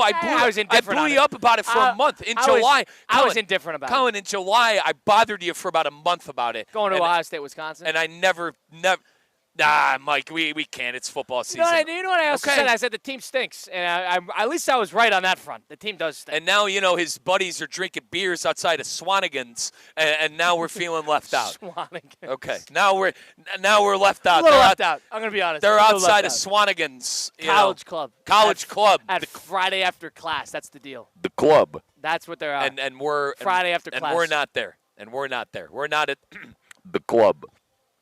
Mike Rizzo, Colin Russo, Damian Perez. We'll actually do some 5 and 5 on the other side of things. First, listen to us on the ESPN South Florida app. It's free to download on the App Store. Listen to Russo and Rizzo in full or the old episodes or theoretically speaking. Listen to ESPN West Palm High School game day tonight. You get a 7 p.m. kick between Cardinal Newman and West Boca. Will be live on site streaming the game on ESPN Top 63 on the YouTube and the Twitter, so make sure you can follow along on the scores throughout the night. Got coverage up to 11 p.m. on ESPN 106.3. We'll do a little 5 and 5% by FLACCO Credit Union on the other side of things. Stick around for it. It's Russo and Rizzo on ESPN 106.3.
Let's get back to the Anajar and Levine Accident Attorney Studios. This is Russo and Rizzo on ESPN 1063. Russo and Rizzo on ESPN 1063 with Colin Rizzo and Mike Rizzo. We get Damian Perez keeping us up over the air back at the City Place Studios in downtown West Palm Beach. Damian, welcome in. How are you doing today, my friend? What's going on, boys? How y'all doing? Not bad. It's actually a beautiful day outside. I was going to say, weather looks great. Yeah, it's a nice day to be outdoors. It's a nice day for some football today. Damian, you think we screwed up not going to Madison for Ohio State, Wisconsin? I think it would have been great if you guys did, honestly. I mean, both your guys' team playing Damian head-to-head. should have came with us. Damian should have came with us. Absolutely. Correct. Well, we should have done West Palm meets, Madison. We should have done a whole shtick here, and we really dropped it, Colin. Let's bounce around in the meantime. Let's do a little 5% by FLACCO Credit Union. 5 topics. High five. 5 o'clock. It's 5 o'clock somewhere. Let's get out of here. Endless takes. You can't handle the truth. All gas, no brakes. And it's shaking big time. It's time for the 5 at 5. Hold on to your butts. Presented by Flagler Credit Union, proud supporter of FAU Athletics. Number 1. Well, the combined age for the quarterbacks last night on the Thursday Night Football bout was 81. Both of them managed to combine throw for 7 touchdowns. 7 touchdowns between Joe Flacco and Aaron Rodgers. Joe Flacco and the Bengals just edging out Pittsburgh 33-31 in Cincinnati. There seems to be that sense, Kyle, that Cincinnati has turned their season around with that win and with Flacco coming on into Cincinnati for that 5th-round pick from Cleveland. Are you buying the Cincinnati Bengals in a title race for the AFC North? I'm not buying. I need to see one more big win. But the thing about them is that that type of win is all it takes. That type of win can really spark some sort of fuel to take them at least a couple of weeks here. Burrow's going to come back at some point in, December? Whether it's early or late, I guess that's all up to be interpreted because he was on the sideline yesterday, so he's not immobile. He is around. So if he's able to get back here, early December, they have an easy finish to the schedule. They need Joe Flacco to get them to a couple more wins. I mean, they're a win away from 500. That is okay if you're Cincinnati in this perspective. I'm not saying their season is completely turned around, but I would say that's the exact type of game, the way they want it, that can spark a mid-season run. Number 2. Let's go to the baseball side of things. Got 2 games tonight. Let's focus on the AL first. On the series that's not over. Correct. And listen, sadly, I do quickly on that. I think the Brewers do probably win tonight to force that thing to go back to Wisconsin, but neither here nor there. Toronto and Seattle. My question is simple, Kyle. Who wins tonight, and is tonight's winner probably going to be the one trotting on to the World Series in the next round? Uneducated, eyes closed at the dartboard, I would say Mariners are going to win tonight, not losing. They're not going to, I would think that they would not lose 3 in a row in their building in their first ALCS in 24 years. But, I mean, hey, I've been surprised before. Maybe I can be surprised again. I anticipate pitching remaining triumphant tonight, maybe a little bit of offense from the Mariners against Gausman. But that would be my blind hip fire guess on that game, and I have no other reason to believe that the Dodgers won't close this out before. Excuse me, this is a tongue twister. Mariners manager Dan Wilson made a couple of changes already. Julio Rodriguez, who's batted 3rd in the Mariners lineup, is moving up to the leadoff spot. Josh Naylor is being bumped up to cleanup, and Randy Arozarena, who has been in that leadoff spot for the first 4 games of the series, is shifting now to 5th. Obviously, the Mariners winning game 1 and 2, but have not been competitive in the last 3 or 4. I think it's Toronto tonight, Colin, and I think Toronto probably wins the series, which is crazy because being down 0-2, losing 2 games at home, I think they're going to win 3 games tonight, or 3 games in a row in Seattle, and then close the thing out in Toronto on the flip side. They figured something out at the plate. Like, Dan Wilson and manager Dan Wilson for the Mariners is trying to shake things up in the lineup. I mean, the Blue Jays are probably going to trot that same damn lineup that they have been for the last 2 games, and Vladdy and company are going to get massive hits in the game. I think I think the hitting of Toronto is truly too much right now. Now maybe Seattle and their pitching staff have other things in mind, but I'm going with the consistent for the last 2 games, and that has been Toronto hitting. It's been a tale of 2 games to this point. It's been It has. two different teams on either end between the first 2 games and the second 2 games. We'll see if that carries over tonight in Game 5. What's number 3 Number 3. or 4? I don't know. Let's stay with, or rather, let's switch to the NFL. A team that we haven't talked about a lot the show yet is the Miami Dolphins. The Dolphins taking on my Cleveland Browns at home. Both of these teams are 1-5. The loser is going to move on to 1-6. Cleveland is favored in the game by 2.5. There are reports. Shifted. Yeah, wow. There are reports that there are 40-mile-an-hour winds that are going to be happening in Cleveland. Now, if we could talk quickly about the Browns, they got caught with their pants down so far this week with that FLACCO trade. Andrew Berry and Kevin Stefanski. It has not been a good look for those two so far. I would argue they're going to play with some guts because of that. They're going to want to show something here, knowing that Joe Flacco just won a big Thursday night football game on primetime. And then on the flip side, you got the Dolphins, Colin. Tua apologizing to the media. He was, after the game, their past game, he was saying, guys aren't showing up to required players-only meetings. He went out to and apologized for that later on in the week. Colin, who's the bigger toilet right now? Are the Browns the bigger toilet with the way they kind of botched that? Unfortunately. Or is it the Miami Dolphins? I was Team Dolphins before yesterday. I was Team Dolphins. Browns had a good draft class. They got some young talent that they could actually root for there. But after what happened with Flacco, I think I'm on the side of Cleveland. They're both messes. It's going to be the battle of the terrible on Sunday. And I'd make an argument that the loser of that game, chances that they blow it all up are very high. I'm just such a miserable fan. Like, every other loser of that game might blow it up. Like, maybe they both will at the same time. Don't get me wrong, Colin. There are angry Cleveland fans out there, but, like, the Cleveland fans that I know, like, they were happy that the Guardians were there. You know what I mean? They were happy for them. I'm tired of losing.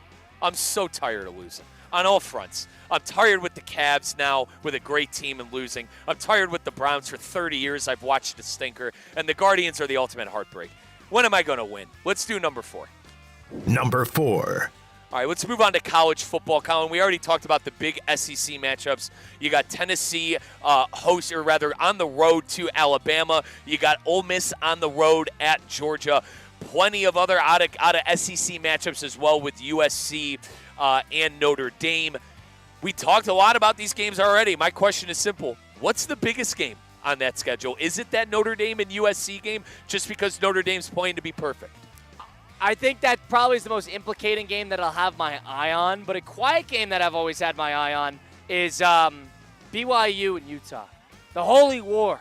It's in BYU this year. It's at Provo. I always like a big rivalry game in that setting. It's always fun because they're two passionate fan bases, the battle for Utah, so to speak. And I also want to see a little bit more of BYU. BYU played late last week against Arizona. They got escaped in double OT. They got Bear Bachmeier, who has been a true freshman sort of sensation for BYU. I was a BYU guy last year with Jake Retzlaff. And that was our guy. Always an underrated team. Always an underrated team, but they never quite broke through. They've always had a bad loss here and there. I think it would start with the Holy War if BYU is going to show you a little guts. I think, and staying with the Big 12, I think another good matchup is Texas Tech and Arizona State. Arizona State got coming off a terrible loss. And they didn't have their starting quarterback, Sam Leavitt. Now, yes. I got to look Jeff at the – Sims. I got to look at the – He was in high school when you were in high school. Jeff Sims, remember him? He was Georgia Tech, and then he went – to, I want to say Auburn for a year, but that guy was a ninth-year player playing quarterback. No. 8th or 9th year. Dude, I graduated high school in 13. You're telling me he was the class of 13? No, he was like a 17 grad. All right, so we might have saw each other in high school. That's crazy. Yeah, no. Insane. You know what I say? Move on. God, you saw with Cam Rising for all those years. Dude, brother, don't you want to move on? Don't you want to get out of college? I understand now NIL, I mean, geez, you make millions of dollars, but I don't think that was the case. Forgive me for thinking that wasn't the case. But that's another good Big 12 matchup, Texas Tech and Arizona State, if Sam Leavitt plays. But the game that I'm looking at is how can it be USC and Notre Dame? Notre Dame's playing to be perfect. I think USC actually has a pretty good offense. The game that they lost against Illinois in Illinois, they were able to put up points. They just couldn't stop a nosebleed. Illinois was thrown to the sideline, running their bubble screens, and doing their thing. But I think specifically with USC, I think they win. I think I'm going to bet on that money line.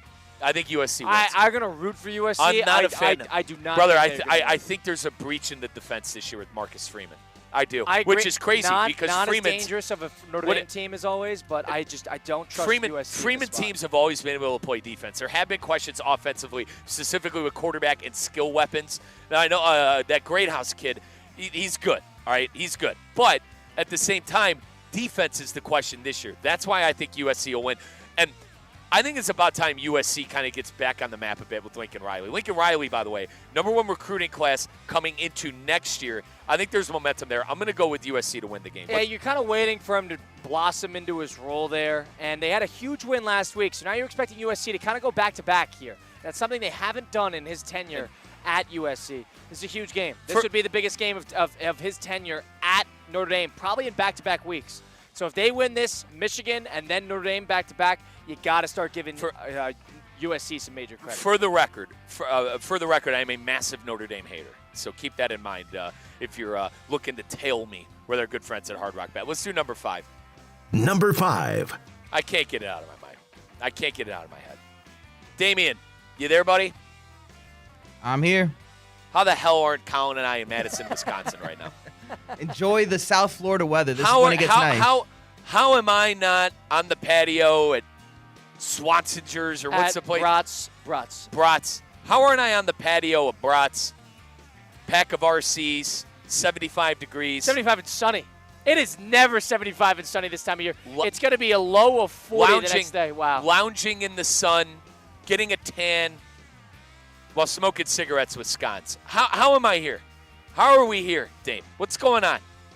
You would have loved the scones. Yeah, they're good people. Wow. I did Courtney Rukoff, one of my favorite people in the office. She's a scone. It's a fun time. The Wisconsinites, they also say. Yeah, we screwed up. I'll wear this one. Royally. I'll wear this one. I let you down. I think I let you down here. It's my bad. But the good news is, there's no good news there. Well, hopefully we can maybe go back, or rather, Ohio. When's the next? Actually, yeah, no, we did. We dropped the ball. This should be a number of years. Should be a number of years. You stink, dude. I'm taking your line. You stink, dude. You're the worst, mate. Damien. It's going to be a number of years. It will be. It will be. Damien, how do you think we could have handled this differently, Damien Perez, back in the City Play studio? If you were to do it. I mean, it was up to Colin. You go out Thursday. So, all right, had to push. Good. All right, we're all blaming Colin. Happy we're on the same page. We're all blaming Colin. Happy we're on the same page. If you were to do it, you'd probably go Friday morning, take today off. I said Thursday, Friday. I said leave Wednesday, do shows Thursday and Friday, take off high school game day. Christian's taking off, what? When are you in Jacksonville? The 31st. So I did Georgia, Florida. And I did play-by-play 3 weeks ago. Wait, the way you would do it is you'd probably take off Friday. But here's the thing. And you go on Thursday. Or go on Friday morning. That's what you probably travel throughout the day on Friday because remember you're getting an hour back, but you can't get a direct from down here. You have to connect through Charlotte or Atlanta. I'm like I think your dad as well. My dad put the fear of death in me that we can't take days during football season. All right, it's all right. I don't after working for seeing some of our coworkers take off during football season. Maybe I save a couple of days to take off during football season next year. It's all. Maybe I go home for a Browns game. Hang on, Kyle. Hear me out. Maybe I go home for a Browns game. Maybe I go home for a Buckeye game next fall when we. One thing I'll say is you could get back for a Brown game. You could go. I mean, the thing it'd be tricky, but if the Browns were playing a later game or the only game I would have interest for would be Week 1, or rather home opener. The city so is they don't electric. they don't have a losing record. The city, but also the weather is the Cleveland weather is elite in September and October. The home opener is to go. For Ohio State, I would pick the best matchup and probably go. Right. Maybe I do that. Maybe Ohio State I too. Do. You went to so many games in Columbus. You'd also want to go to a road game. Maybe is that a bad look if I do take 4 days? Go to Ohio State next year. Yeah, why not? You could do both. That's what I mean. If you were to do it, you got to double up. If you were to go see your teams, you got to go double up. Save 6 days. You got to double up. Save 6 days. Take Thursday and Friday. You got to double up. Yeah. You go to Columbus and then you go to Cleveland after that. You go to spread 2 games them out a month apart. Or you could go one weekend. Christian's going to Turkey. I could go home for a week. For a weekend. I could go home for a weekend. Christian's going across the world. He's going across the globe. How are we in Madison? Yeah, This is where this all comes from. We screwed this up. We screwed it up. We got to wear it. Got to wear it. No problem. All right, we'll move on. Mike Rizzo, Colin Russo. That was your 5 at 5 presented by FLACCO Credit Union. If you missed any of the show today, go listen back on Apple, Spotify, wherever you get your podcast. Just go to Russo and Rizzo or watch it back on YouTube, Facebook, and Twitter/X at ESPN West Palm. Also on the ESPN South Florida app, which is available to download. We'll make our picks. We'll come together with a couple parlays to take you into the weekend. Baseball, football, college, and the professional side of things. We'll make a couple big ones. I'm feeling risky this week. Let's get after it on our Blitz the Book. That's coming up on the other side of things. Stick around for it. It's Russo and Rizzo on ESPN 106.3.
Let's get back to the Anajar and Levine Accident Attorney Studios. This is Russo and Rizzo on ESPN 106.3.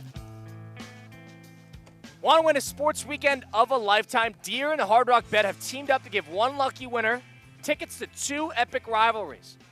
Florida versus Tampa Bay in the hockey side of things. You know, that's always going to turn out into a couple brawls. That's on November 15th. And Miami versus New York, NBA, on November 17th. Plus, get $1,000 cash and $500 in bonus bets. And enter to win by heading to the Deer nightclub in the Seminole Hard Rock Hollywood Hotel and Casino every Sunday. You can do that every Sunday from 12 to 4 p.m. Place $50 in bets on Hard Rock Bet, and you get entered to get involved in the sweepstakes. It's the best place to watch, win, and party every single game day. Don't miss. You got till November 5th to enter, ready to roll. That's Hard Rock Bet offered by the Seminole Tribe of Florida. Must be 21 plus, physically present in Florida the wager. Terms and conditions apply. Concerned about gambling, call please, or if somebody you know has a gambling problem, you got to call 1-833-PLAY wise. Mike Rizzo, Colin Russo, Damian Perez with you. Let's make a couple picks, Mike. Let's get creative with our Hard Rock Bet picks. Let's blitz the book with Hard Rock Bet. Send some heat. Pin your ears back. It's time to blitz the book. Presented by Hard Rock Bet.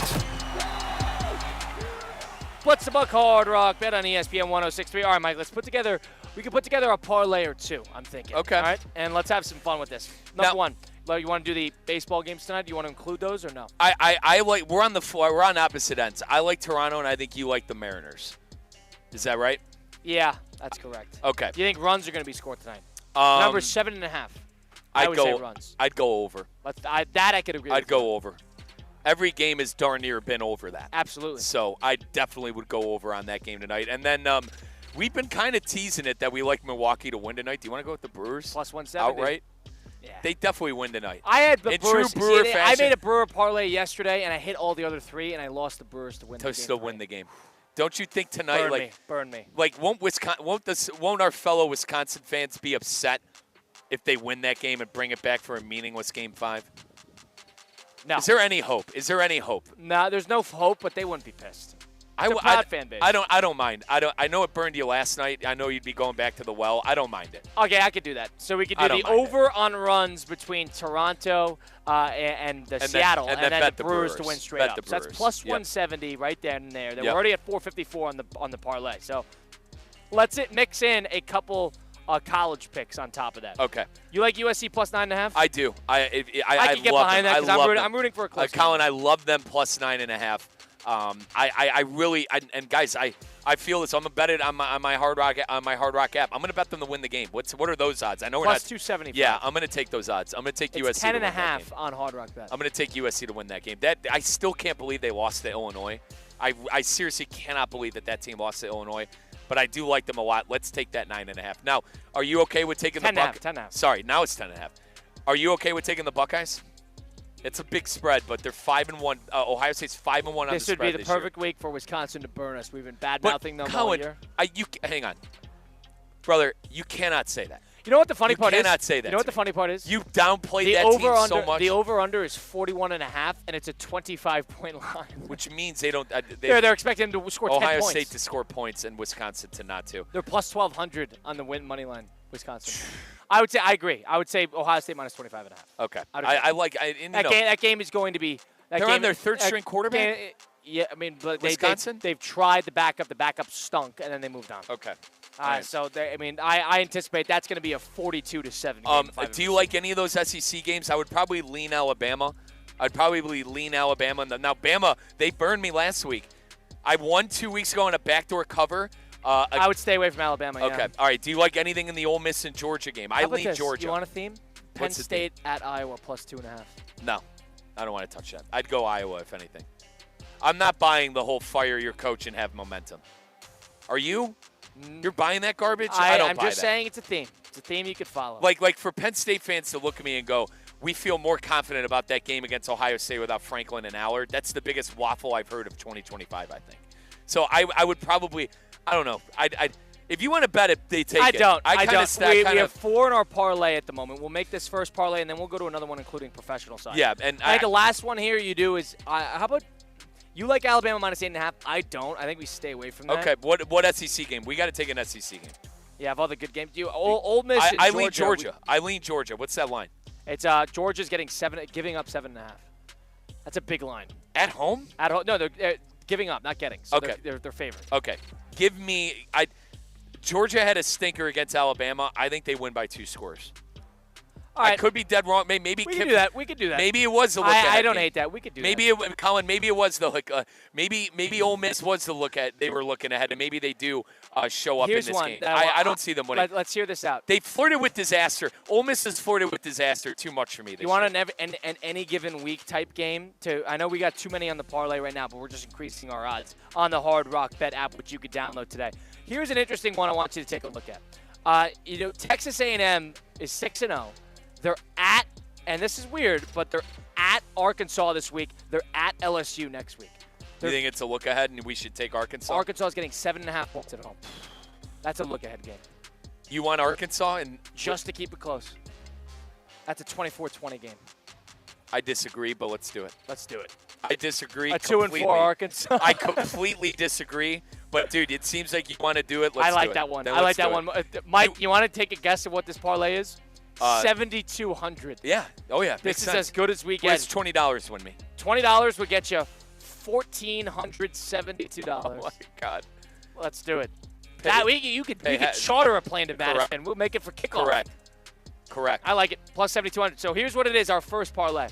Over 7.5 runs in the Blue Jays at Mariners game. We have the Brewers to win straight up in Game 4 against the Dodgers. We need a lot to happen. We do. Number 20 USC getting 10.5 points against Notre Dame on the road, coming off a huge win on the USC side of things. Ohio State to beat Wisconsin. 25.5 is the line, so we need Ohio State to win by over 25 points. Georgia giving up 7.5 points against Ole Miss at home, and then Arkansas getting 7.5 points against Texas A&M at home. We're a mix of everything. We got some dogs. We got some favorites. We have a giant line with Ohio State. I don't know. I think that's a winner. I don't hate that at all. I think that's a winner right there. I do not hate that at all. Maybe outside of Arkansas. But I think that's a winner. I think Arkansas and Milwaukee is what's going to do us in, but Dodgers are going to win tonight. But Dodgers are going to win tonight, but it's okay. It's all right. All right, I like that. Let's do one more parlay, and then now I got two games on the NFL side that I really like. Okay, tell me. Let me throw them here. I like Dallas. I like Dallas at home +1. We took them in our cover 5. Yeah. We could take them again. They're -1 now in the Hard Rock Bet app. Oh my goodness! I got them at. By the way, folks, if you download that Hard Rock Bet app, this is why you look earlier in the week. I got Dallas at +1.5 earlier in the week. So, and then I like the Colts +2. I like Colts. I got Colts +2 earlier in the day. That's my theme of the week, too. Yeah. I like that. Going to that stadium for the second time, they're not going to lose twice. Yep, I like the Colts +2, and I like Dallas to win the game. I mean, we're splitting hairs -1, +1. Are they going to win the damn game or not? I think they're going to win the damn game. I agree with that. I like that 100%. So what are you leaning on the professional side? All right, so we got 2 right there. Outside of that, I think we could do it now that we didn't take it on our cover 5. We're not going to get killed with a blowout. Carolina -1. Go for it. Carolina -1. You love that, godforsaken I need them to go. They're 3-3. Dude, I need them to win 7 games. I know you bet them on the over, but I secretly think you're a Panther fan. No. I do. No. I think you love Bryce Young, and I think you have a picture. don't. You have a picture of Dave Canales above your bed in your room. Dude, they drive me crazy. They drive me absolutely nuts. God. But I respect their ability to either play the worst game you've ever watched or be in a classic. Yeah. I can respect put them that. on there. Now, do you want to touch that Cleveland game?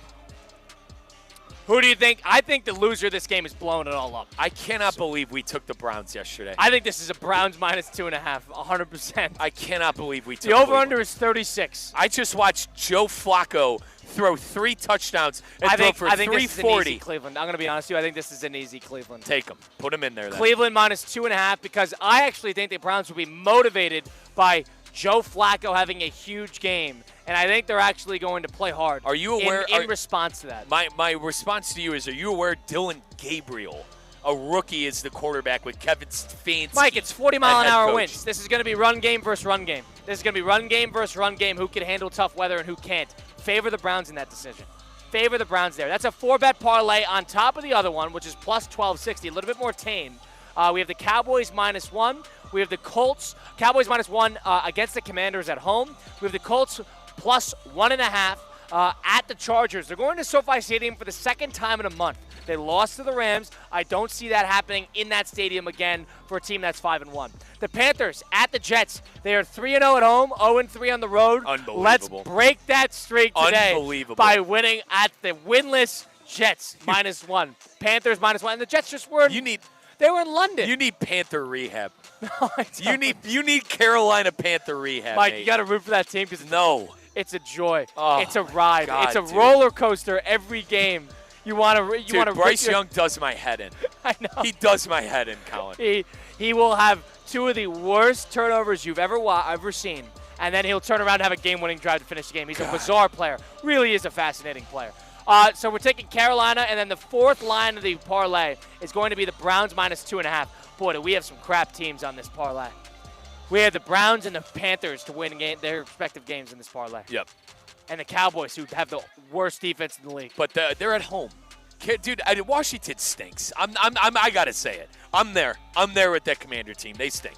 They're all right. They're going to win 6. All right, they're not as good as last year. They're going to win 7-8 games this year and not make the playoffs. There's your parlays. All right, so we got a 4-bet parlay and we got a 7-leg parlay on the Hard Rock Bet app. We're going that 7-legger. You love it. You love risky. Risky. We got it down. So I told you the ones that are going to be on our first parlay, the one that'll ruin us, Brewers and Arkansas. I think other than that, pretty good. Yeah, we have the Brewers to win, Over in the 7.5 runs, total runs in the Blue Jays Mariners. Ohio State to cover 25.5 against Wisconsin. Georgia to cover 7.5 against Ole Miss. Arkansas to cover plus 7.5 at home against Texas A&M. A&M is at LSU next week. Classic look-ahead game in the SEC schedule. And then USC plus 10.5 against Notre Dame. I'm surprised we didn't throw on content director Brian Rowitz's Las Vegas Raiders plus 12.5. We did that on cover 5. By the way, we put our survivor pick in. It's Kansas City. They did not let me take the Bears.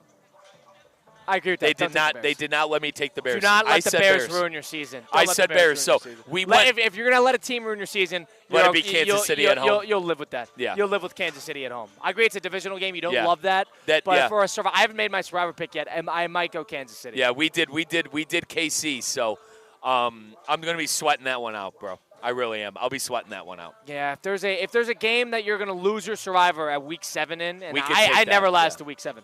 If this is going to be a game that you lose on, you don't want it to be the Bears, because then you're going to say, I fell in the bear trap, as you say. And this is just going to be – you'll feel like an idiot. Yep. So you won't feel like an idiot for taking Kansas City. So last weekend, Colin, I was more intrigued with the baseball. I can't say I'm there this weekend. Just because of what happened. Game 5 is going to be great, but yeah. But like last weekend, I was looking forward more to the baseball than the football. I'm not there. I'm not there right now. I wish I was. And I think I'm super into the game tonight. I hate that it's the early one. I want to say shame on the Brewers. I do.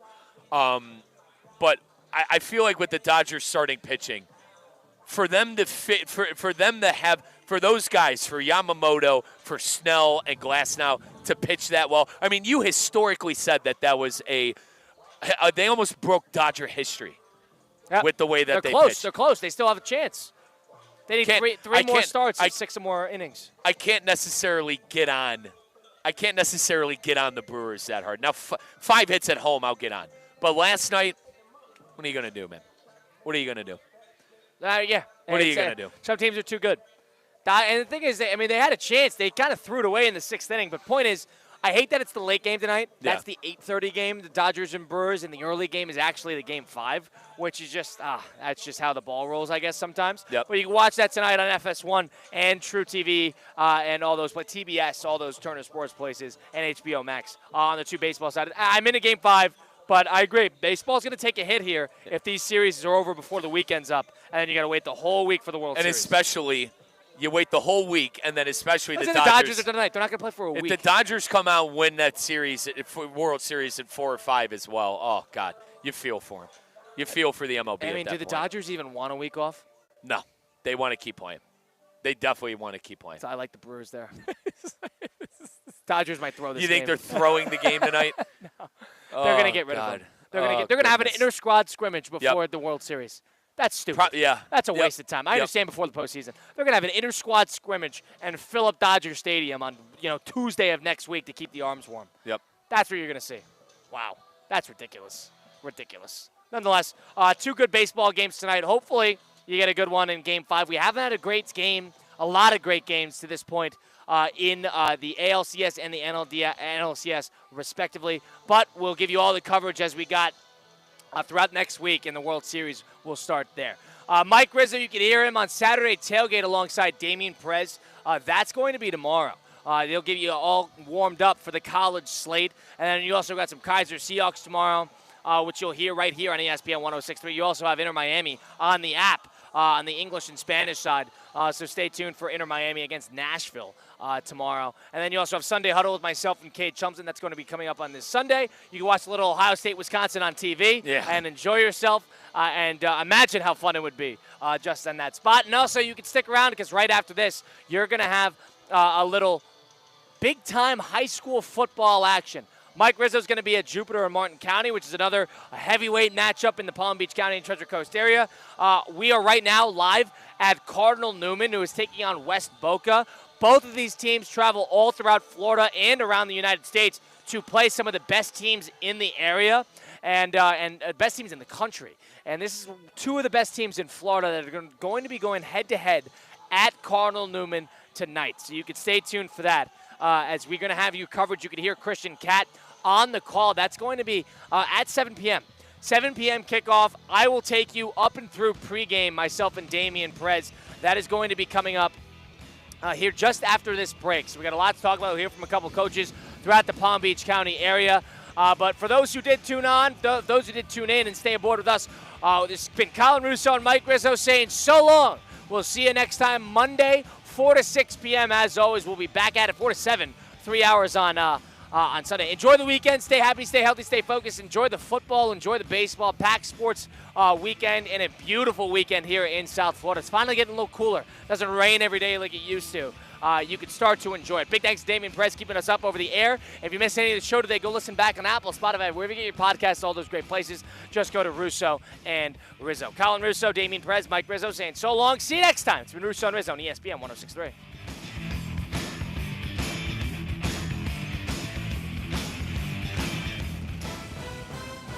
ESPN 106.3 is your home for live sports presented by Hard Rock Bet, home of Inter Miami, Miami Heat, and the Miami Dolphins. Catch all the action and the big